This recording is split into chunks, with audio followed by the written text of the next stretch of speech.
Yes, mambo vipi? Karibu na kukaribisha. Mimi naitwa Samuel Daudi na leo na kukaribisha katika Sam Diary. Hapa tuna share maisha yetu ambayo tumekuwa tukiishi kila siku kwa lengo la wewe kujifunza na kuweza kujua kwamba inawezekana na hapo ulipo ukatoka sehemu moja na kwenda sehemu nyingine. Leo kwenye peji yangu ya kwanza kabisa, leo nipo na Kolumba Lebabas. Huyu ni mwandishi msomi. Kolumba, habari za wakati huu Kolumba? Habari za wakati huu ni njema. Nimefurahi kuwa kwenye chapter 1. Chapter 1, wewe ndio umefungua hapo ukurasa. Yes, Sam Diary. Nimefurahi sana na nikupongeze kwa maono haya ya kuletana sisi kwa sisi, unasema sure, kwamba wenyewe kwa wenyewe, yani mtu uliyemzoea, huenda watu wamekuzoea, mimi wamenizoea, lakini tupata nafasi ya kuzungumza vile ambavyo havijazoeleka, ambavyo labda huwa hatuvizungumzi tukiwa na hao watu. Ni kweli. Kolumba bwana, wewe umekuwa ni mtu adimu, lakini leo nina kazi kubwa sana kumhoji mwandishi. Kolumba, umekuwa ni mtu mzuri sana kwenye interview. Umekuwa kila mtu anafuatilia. Kolumba akimhoji mtu basi kila mtu anafuatilia. Sasa leo sijui nitafuatiliwa mimi au utafuatiliwa wewe. Hiyo ni changamoto kubwa, lakini uzuri ni kwamba leo tunapiga story. Okay. Lengo tu vijana waweze kujifunza. Umepitia mengi na umefanya mengi. Yeah. Tukimzungumzia Kolumba, kabla ya kuitwa hilo, yani Kolumba kuwa maarufu, alipitia michakato gani Kolumba?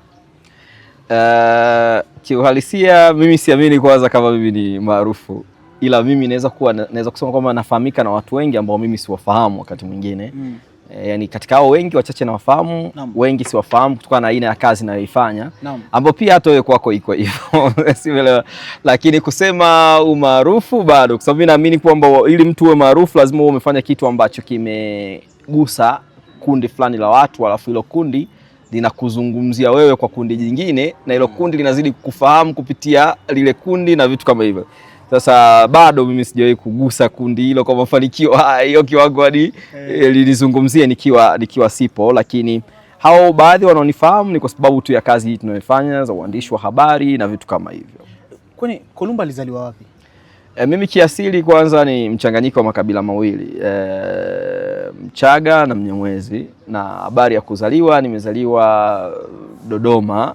Nimezaliwa Dodoma, sehemu moja inaitwa Makole, na so iko kwenye hospitali ya serikali, na movement ya kuzaliwa huko ilitokana na mimi mzee wangu alikuwa ni mwajiriwa wa serikali. Babangu alikuwa ni afisa wa mifugo ambaye alikuwa anafanya kazi kwenye mashirika ya taifa ya ranchi ya mifugo, na mara ya mwisho alikuwa akifanya katika shirika la ranchi ya Nako ambayo iko Kongwa.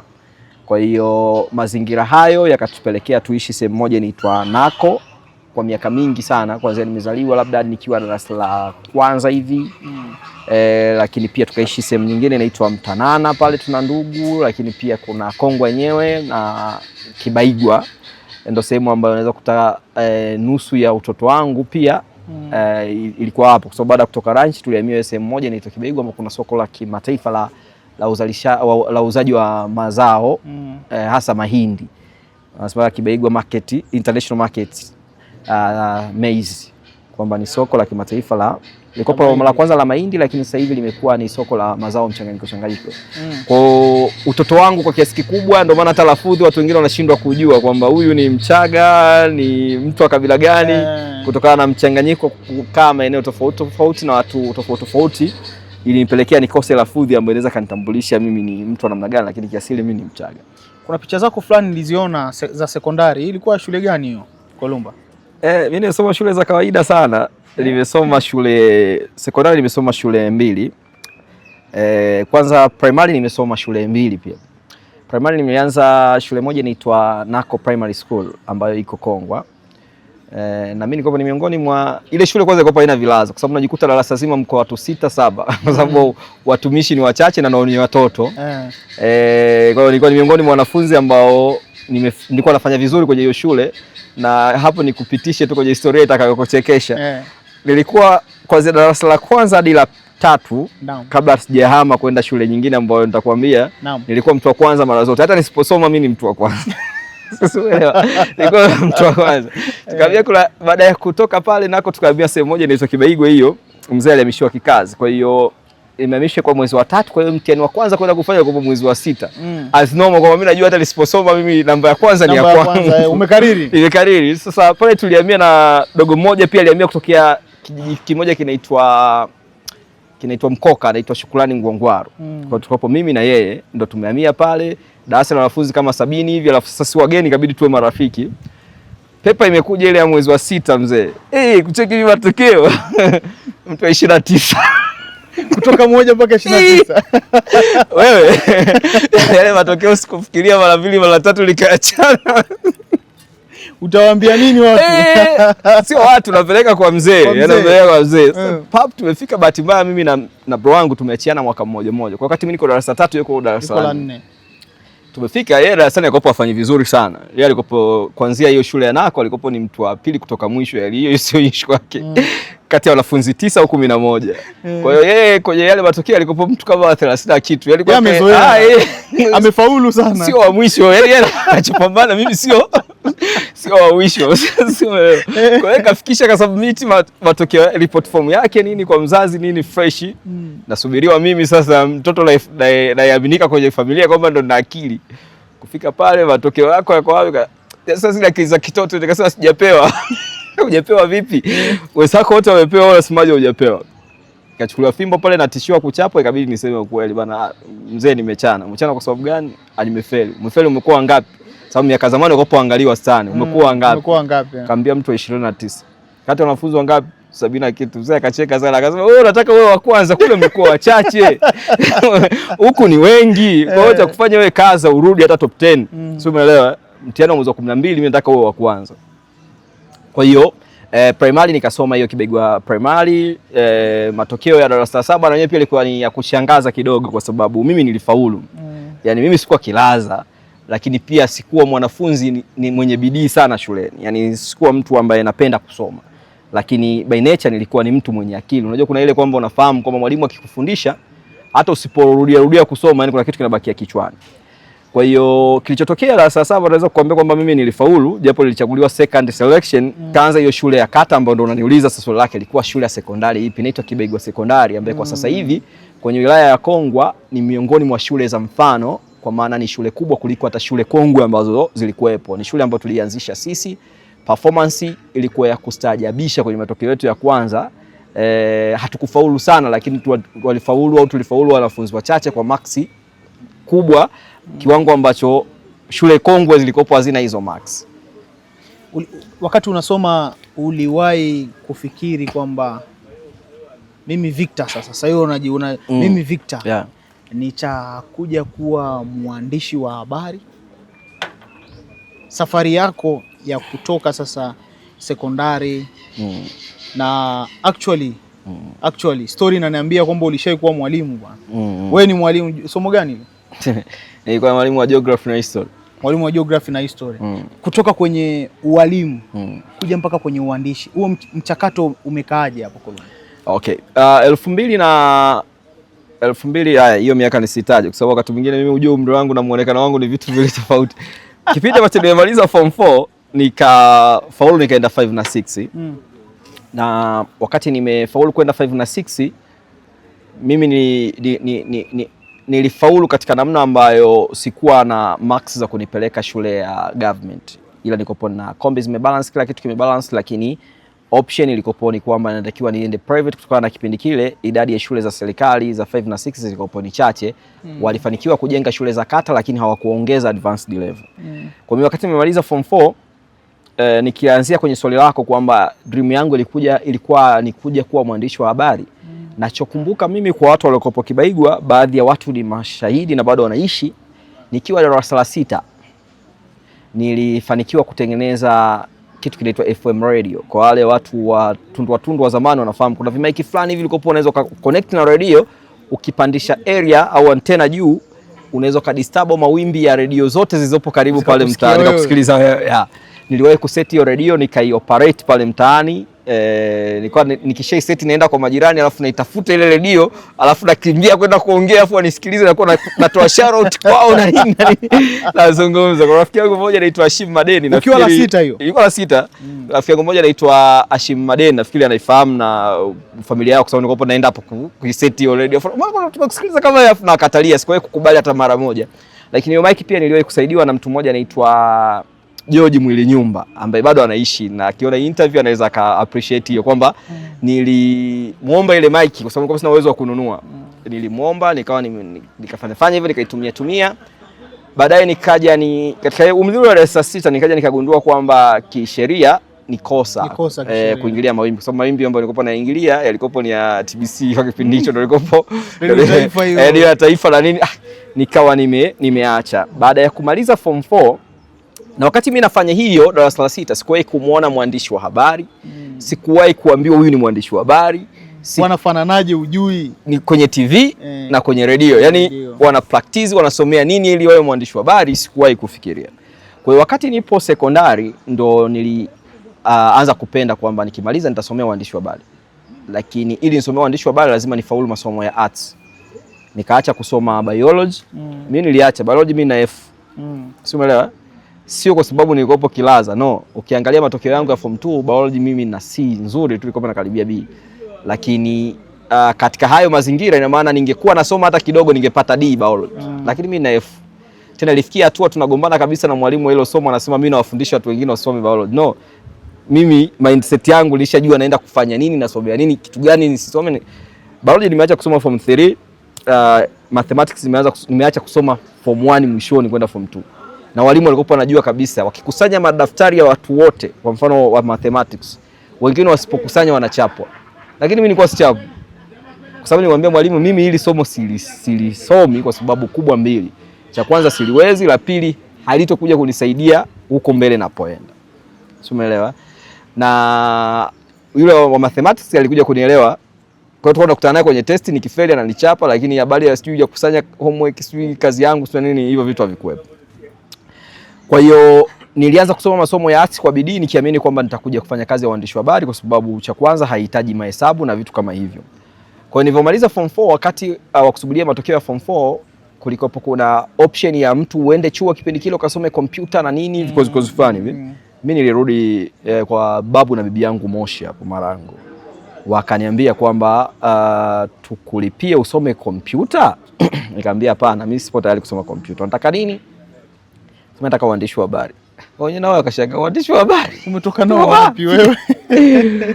Ole. Basi wakatafuta chuo mjini, kutafuta chuo mjini, ada ikawa kubwa, nikaona kabisa hawako tayari kunilipia. Uwezo mgumu. Ya, nilikuwa na shangazi yangu mmoja yuko mjini, akaniambia njoo mjini, anaitwa Auntie Lil. Nikasema Lilian.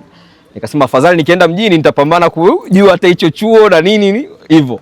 Kwa nilivyoenda mjini nikafuatilia kile chuo. Mji upi sasa huo? Moshi mjini.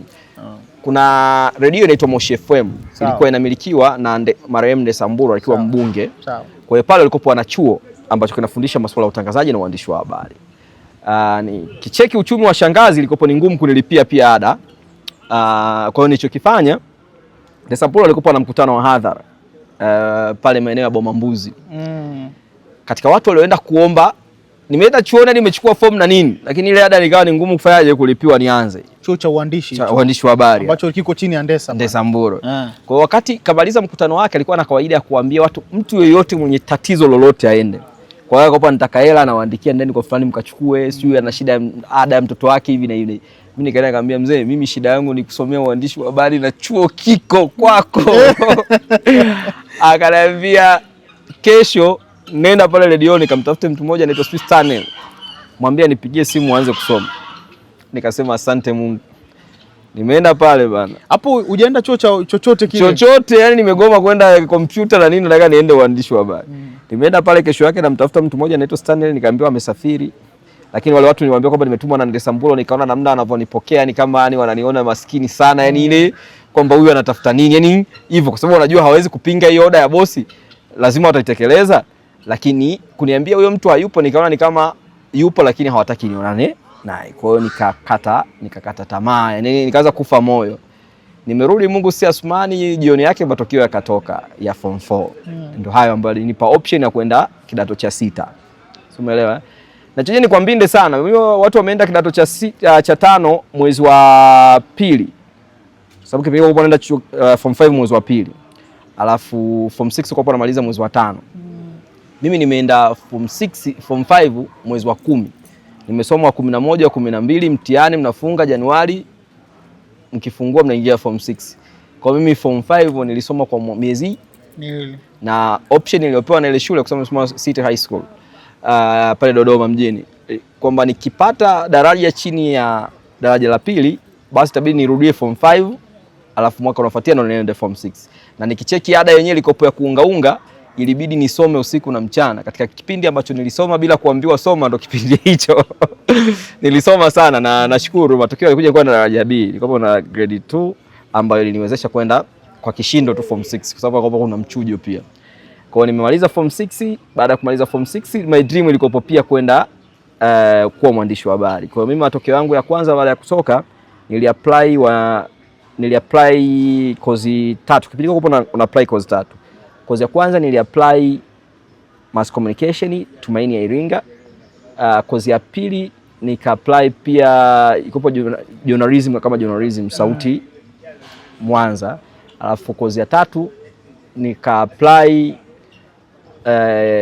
animal anthropology culture na nini Tumaini Iringa. Ilikopo kwa sababu moja, nilikuwa nasema nikiingia Tumaini Iringa hizi kozi mbili zote zilikopo hazina mkopo kipindi hicho. Kozi pekee ilikopo yenye mkopo ilikopo ni walimu na siku apply. Kwa nilisema ni apply at least ya tourism kwa sababu ina mkopo ilikopo nasimia kama 60. Nikifika nitabadilisha ile kozi, nitaingia kwenye mass communication na ule mkopo wangu unaweza ukaniboost. Wakati nasubiria yale matokeo, kuna rafiki yangu mmoja nilisoma naye advance. Anaitwa Kurwa Batheli, na hata leo namshukuru, sijawahi kumuona baada ya form 6 amepoteaga, sijawahi kumuona. Yeye kwa alikopo ni Singida. Akaniambia, "Oya mwanangu, wewe jaza hata walimu basi." Nikamwambia mimi walimu sijazi. Akaniambia, "Wewe jaza bwana, wewe acha wewe." Nikamwambia mimi sijazi. Akaniombea, aka-apply na details zote akaandika za kwake. Matokeo yametoka, nimechaguliwa Tumaini Iringa, nimechaguliwa Sauti Tabora. Alafu na option niende walimu au niende anthropology kwa sababu sikuchaguliwa mass communication Iringa. Huku kote nikakosa mikopo, lakini kwa walimu at least kulikuwa kuna option ya mkopo. Nikasema ni bora ni postpone mwaka kuliko kwenda kusomea walimu. Sasa nilikuwa na share na sister yangu mmoja, akamwambia mama, "Oh, mwanao kafaulu, anatakiwa aende chuo hata kisi na nini." Kwanza nilia siku 2 ili kumridhisha. Ili kumridhisha ilibidi niende. Kwa hiyo nimeenda nikamaliza chuo fresh, lakini nikiwa chuoni nilosoma nao walimu wanafahamu kwamba mimi nikopo nina kamera kadogo hivi. Nikopo na ujioji watu pale chuoni na wafanyia video na nini, yani washikaji zangu hivi, si umeelewa? Kwa hiyo bado nilikuwa naambia kwamba it's my dream one day I'll be a journalist. Lakini watu wanasema watu wengi wanakuja kwenye ndoto na kwenye walimu zinakufa. Nimaliza ajira yangu ya kwanza, nikaajiriwa maeneo ya Kondoa. Niliajiriwa of course palikopo kijijini sana. Nikasema hii ni hatua ya mimi kunifanya niondoke huku kwa haraka sana. Nikasema najipa miaka hii 3 nitaondoka huku. Then nitaenda kusomea kazi ya ndoto zangu. Haikufika miaka 3, 2 ilitosha. Kwa sababu ya mazingira, lakini pia sikuwa na mahusiano mazuri sana na mkuu wangu wa shule. Alikuwa ni mwanamke. Walikuwa wanakuita mwalimu nani? Kwa anaita Mwalimu Victor. Kwa anaita Mwalimu Victor. Na bahati mbaya mimi wakati naajiriwa nilikuwa sina hata ndevu. Kwa hiyo hata kopo zile zikitokea zile mechi za shule walimu wanafunzi kwa wanafunzi, nilikuwa ikitokea foul nafunga wanashangilia. Sasa nikishafunga wanajisema teacher. Tunacheza na walimu huko ndani. Simuelewa. Kwa hiyo ilikuwa ni moment nzuri, na wakumbuka wanafunzi ambao nimewafundisha na wao wananikumbuka kwa sababu tumeishi katika moment fulani hivi. Nilikuwa ni mwalimu fulani hivi wa ku encourage sana kuhusiana na kubadilisha mindset zao na kubadilisha maisha yao. Nilikuwa siwaambii waamini sana kwenye kufaulu mitihani, kwa sababu mitihani nilishakuwa naiona hii dunia ambayo tunaenda kwamba unaweza ukafaulu mitihani alafu kichwani ukawa hauna chochote. Kwa hiyo nilikuwa na insist sana kwenye uwezo wa kutengeneza, kufikiria namna ya kufanikiwa. Baada ya hapo nikaacha. Baada ya hiyo miaka 2 nikarudi darasani kusomea uandishi wa habari kwa level ya diploma. Ndio tukaanza kufahamiana. Nafikiri leo nikuta nimeshamaliza. Kwa hiyo I have a top professional ya uandishi wa ualimu, uandishi wa habari, na sasa hivi kuna vitu vingine nasomea. Kwa hiyo ikatokea sasa tukaja tukawa waandishi wa habari kwa namna hiyo. Hongera, story yako ni very interesting kwa yale ambayo umepitia, lakini uandishi wako umekuwa ni uandishi wa tofauti. Mimi kuna story moja ambayo ninayo na Mr. Kolumba. Kuna usiku mmoja tukawa tuliongea, watu wamelala, si tunaongea tu. Tulikutana kwenye hifadhi moja inaitwa Mkomazi. Tuliongea sana. Na siku ya kwanza ndio tumefahamiana. Na ndio siku ya kwanza nimekutana na Kolumba. Tukapangiwa tenti moja kulala mimi na Kolumba. Kwa hiyo tuliongea usiku kucha, na ndio ilikuwa bondi yetu ilipoanzia hapo. Na yale yote ambayo tunayaona sasa hivi tuliyazungumza miaka hiyo nyuma. Kwa hiyo ni jambo la mchakato. Jambo ambalo ulikuwa ukini-insist, maana ulinitangulia. Jambo ambalo ulikuwa ukini-insist ni msimamo na professionalism. Kwamba Sam, amini unachokifanya na amini katika ile misimamo yako. Yaani kwamba unaona hiki ni sahihi, amini hapo hapo. Hii wewe uliitoa wapi Kolumba?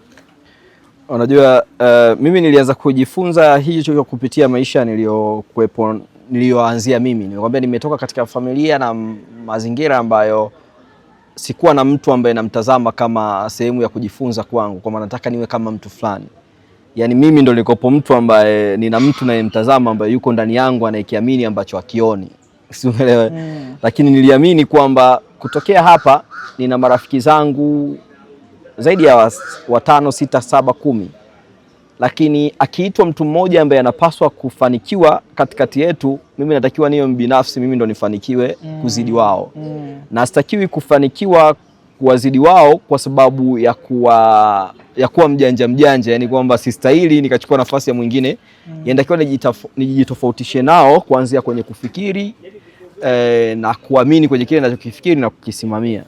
Ndio maana nyuma yangu mimi katika wale ambao tulikuwa nao darasa moja, unaweza kukuta wote wamepita njia tofauti tofauti, wengine wamebakia pale pale, lakini kila mmoja angetamani apite kwenye njia ambayo nimepita mimi, au afikie katika namna ambavyo nipo mimi, sio kwa namna ya kuwa kama mimi, lakini aweze kutazamwa au kuzungumzwa na watu hata ambao hawajui, apate heshima ya watu ambao hawajui au waoni, lakini awe na ujasiri wa kukutana na watu wafanye maamuzi kama ambavyo mimi na hiyo opportunities.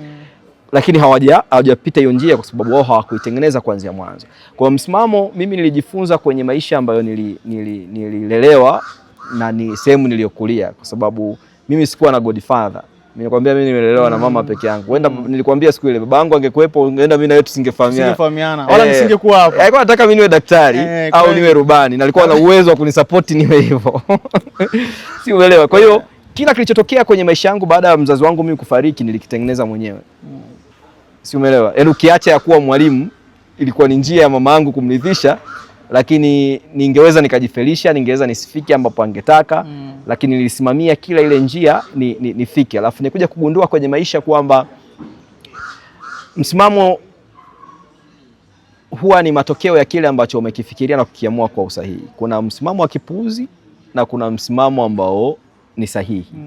Na msimamo wa kipuuzi ni ule msimamo ambao haubadiliki. Yaani kuna kusimamia msimamo, lakini ukiona msimamo una changamoto fulani unabadilisha ili uendane na yale mazingira, sio unauondoa kabisa. Kwa kwenye maisha watu wengi tunafeli kwa sababu ya kushindwa kuitathmini hiyo misimamo. Mfano, mimi nilikuwa kwenye uandishi wa habari, nilikuwa ni miongoni mwa waandishi ambao nikisikia risasi naenda. Sio ndo nakimbia kwamba nisiripoti, yaani nikisikia risasi ndo naenda. Kwa kipindi kirefu nimefanya hivyo, lakini sasa hivi nikisikia risasi siendi. Sio kwa maana sina msimamo, no, nimebadilisha msimamo kwamba nitaripoti bila kwenda, lakini siendi, lakini nimeripoti. Si umeelewa? Kwa hiyo nimeutwist tu ule msimamo ili kufikia kile ambacho kinatakiwa wakati ule naenda. Kulikuwa kuna sababu za kwenda, lakini sasa hivi siendi, kuna sababu pia za kutokwenda. Kuna wakati nilikuwa mwenyewe, lakini kuna wakati sasa hivi mimi ni baba. Kuna watu wananitegemea, kusitaki kufa kifala na vitu kama hivi. Kolumba, uandishi ndio umekufanya sisi watu wengi tukakufahamu kwa kwa nafasi hii ambayo sasa hivi tunakufahamu. Lakini uandishi umekupitisha kwenye mambo mengi sana. Na ambayo mimi naweza nikanayafahamu, mtazamaji asiwe anayafahamu. Lakini Kolumba, uandishi umekunufaisha pia. Uandishi wa habari kuna mapito ambayo umewahi kuyapita. Kolumba, umeshawahi kuwekwa ndani wewe? Yes, so mara moja. Hebu tupe kitu gani ambacho kwenye uandishi ulikaa ukaona kwamba hiki kilichotokea kinanitia moyo kuendelea kufanya zaidi, au ukapata wasiwasi kidogo wa kuendelea? Kitu gani kikubwa, momenti gani ambayo unaikumbuka? Kitu gani ambacho kimewahi kunikatisha tamaa kwenye uandishi wa habari?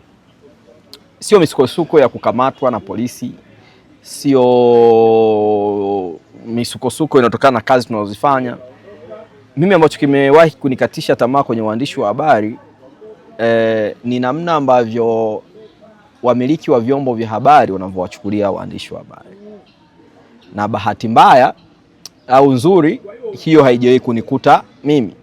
Lakini nikitazama rafiki zangu, nikiwatazama watu wakubwa tu, jinsi wanavyo treatiwa au wanavyo vyombo vyao au wabosi wanaomiliki hizo vyombo vya habari wanavyowachukulia, kuna wakati inanikasirisha sana.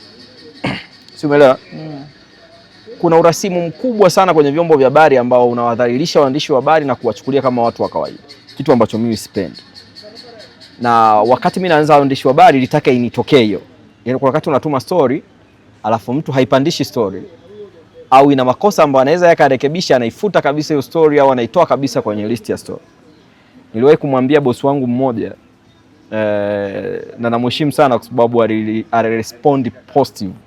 Unajua, kwa mfano nimefanya kazi na Global TV. Global TV inamilikiwa na mheshimiwa mbunge Eric James Shigongo. Yes. Lakini chini yake kuna general manager anaitwa Abdalla Mrisho. Mimi yule kwangu sio, yani Shigongo na Abdalla Mrisho kwangu sio viongozi. Wale kwangu ni kama wazazi, walezi. Yani waliamua kuilea talent yangu kuanzia niko chuo najitafuta hadi sasa hivi nimemachua. Na kuna wakati hata nikitaka kutoka ananiambia kumbuka ulikotoka, tuambie shida ni nini turekebishe. Si umeelewa? Kwa hiyo kuna hizo moments zilikopo zinataka zinikute ambazo naona waandishi wengine zinawakuta. Wao walichoniambia, sikiliza, ukiwa na changamoto yoyote nipigie Shigongo, nipigie mimi direct au mpigie GM, general manager moja kwa moja. Usipite siku kwa mwalidi, usipite siku call me direct. Si umeelewa? Kwa hiyo ile ilinipa nafasi ya mimi kurelax, kwa sababu mimi ni kati ya vitu ambavyo sivipendi ndio kile ulichoniambia msimamo kwamba hichi kitu nakiona kiko sahihi. Wewe unaniambiaje kiko sahihi? Lakini kingine maslahi yangu mimi, kwamba mimi maslahi yangu nachokifanya hichi thamani yake kabla hujaniambia utanilipaje, nimesha kikalculate, naona thamani yake ni hii, unanipaje hichi? Sio, umeelewa? Kwa hiyo ukija kwenye maslahi ya waandishi wa habari kwenye media house, 90% ya media house zote haziwapi waandishi wa habari kile wanachostahili kukipata. Sio kwamba hazina hela hizi media house, zina hela, lakini unakuta watu hawana mikataba, watu hawana bima za kazi, watu hawalipwi vizuri, wana majina makubwa lakini wana maisha ya kawaida sana.